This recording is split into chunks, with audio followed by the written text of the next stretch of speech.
We're going to talk about Bitcoin and gold here because I found a very interesting chart yesterday that I want to make sure that all my friends know.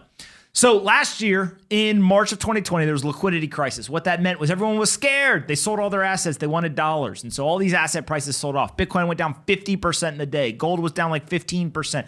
Equities were down 30%, etc. Everyone wanted to know, is the government going to come save us? Is the government going to step in? Central bank's going to step in? Are they going to intervene in the markets?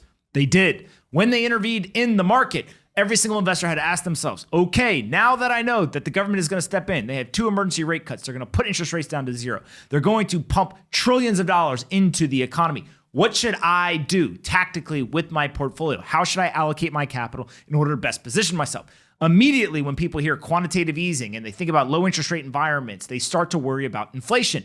And so there was tons of talk about what would be the best safe haven asset, what would be the best type of inflation hedge asset.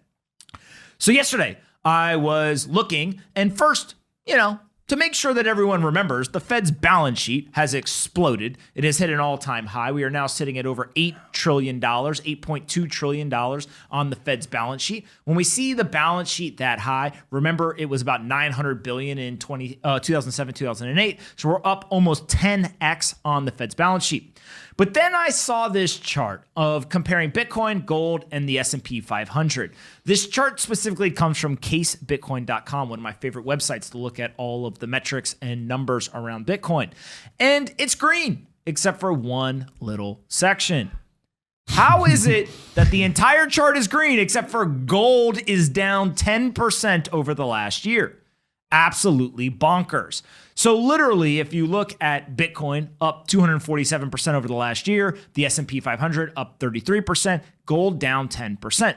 Now that is the nominal number, right? Meaning nominal means what is the actual change in the number itself. But the real return, meaning if you account for inflation with a 5.4% CPI number or a 4.5% core inflation number, means that gold is actually down 14 to 15% in the last 12 months, including inflation in a real return basis.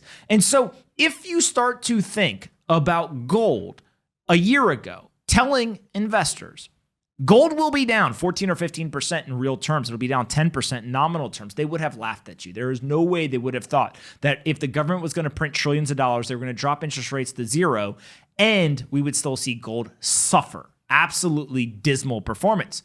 At the same time that that's happened, we have seen, same time that this has happened, the Fed's balance sheet, we have seen Bitcoin absolutely explode. It's up 247%, still up 240% or more in real terms as well. And so when you start to look at this, you have to say to yourself, is Bitcoin now killing the gold narrative? Gold for decades and centuries has served as a safe haven asset. It has served as a store of value asset, and it has been seen as an inflation hedge.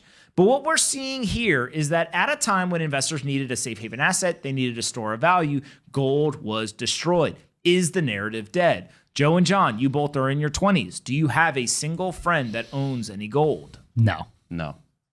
I, who am in my early 30s, also do not have any friends that I know of that actually hold any gold. So if people are looking for store of value or a inflation hedge, how many of your friends own Bitcoin? A lot. A lot for me too. There is, obviously, these are one-off data points, but I think in general, what we are seeing is that gold is being dropped by an entire generation. It is not an asset that they find attractive, nor that they want to gain exposure to. And instead, they are still looking for those sound money principles. They're finding it in the digital application, which is Bitcoin, rather than the analog application, which is gold. And so part of why I find this chart so fascinating is starting around last year, kind of middle of the year into Q3, I started to think a lot about the idea that gold's market cap, we like to think a lot of times it's around $10 trillion.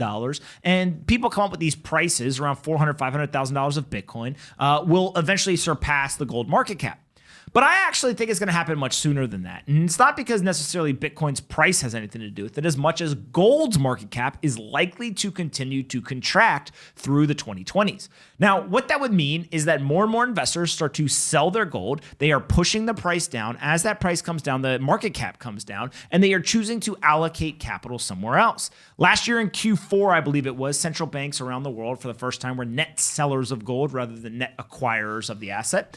And so it ends up being being a very interesting perspective where is there a world by the end of this decade that gold's market cap isn't necessarily 10 trillion, but could it be 7, 8 trillion? Could we see a 20, 30% contraction in the actual market cap of the asset?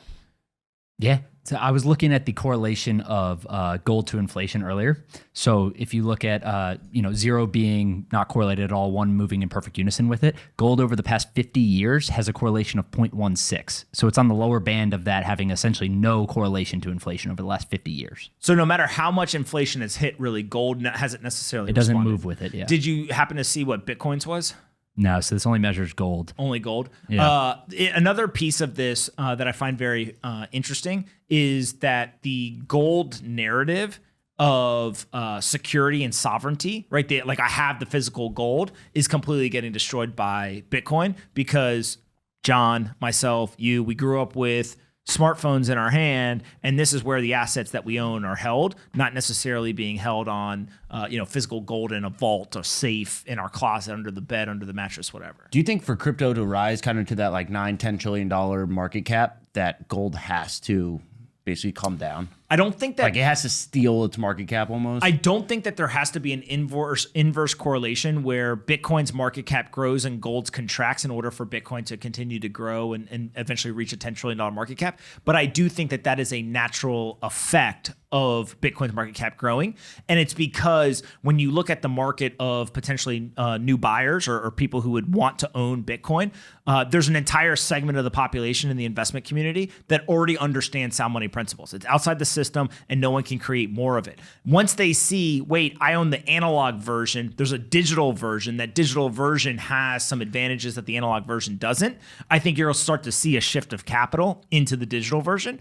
On top of that, though, I also think that the net new flow of capital and investors who normally would go into gold and be interested in an inflation hedge, store of value, safe haven asset, they instead are going to start to look at Bitcoin first, not gold. And so what you basically are doing is you're taking some of the gold investors, converting them to Bitcoin investors. You're also diverting kind of the flow of new investors into an asset like gold, and they're going to go into Bitcoin. And so you get gold's market cap continues to expand at a rapid rate over, let's say a decade. And then what you're naturally going to get is gold market cap is going to contract. And it's just not necessarily, it doesn't need to happen that way. It's just that is what is going to happen because of the structural issues used for Bitcoin to continue to and you don't have to watch, you don't have to pay storage fees while you watch your asset have negative return on both nominal and real interest rates as inflation goes 5, 6, 7, 8, 9, 10%. I mean, we have 5.4% inflation in this country. Reportedly.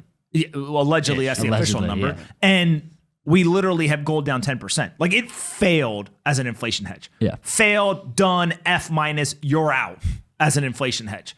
And when you start to look at this is the relationship between gold and inflation? Oh, just gold's price chart. So this basically just shows down. Right? Just down. Like not good, right? Yeah. And I think that part of this ends up being kind of a really interesting generational shift. What I will say along with gold and Bitcoin is that gold in the 1970s was completely repriced as an asset, right? So if you go back and you look in 1971, came off the gold standard, and we basically had the world say, what is this asset worth? And it went up. I think it's up 40x or something. I think gold's around $30 in 1971, and ended up appreciating very aggressively over the coming kind of couple of decades. Bitcoin feels like it's going through the same thing. The world is looking at it and saying, what is this worth? And so the saying of history doesn't repeat, but sometimes it rhymes feels very relevant here. It's just that now Bitcoin is the kind of beneficiary of some of this rather than gold. But that makes sense because we live in a digital world more so than an analog world. And we're definitely moving closer to a fully digital world rather than an analog world.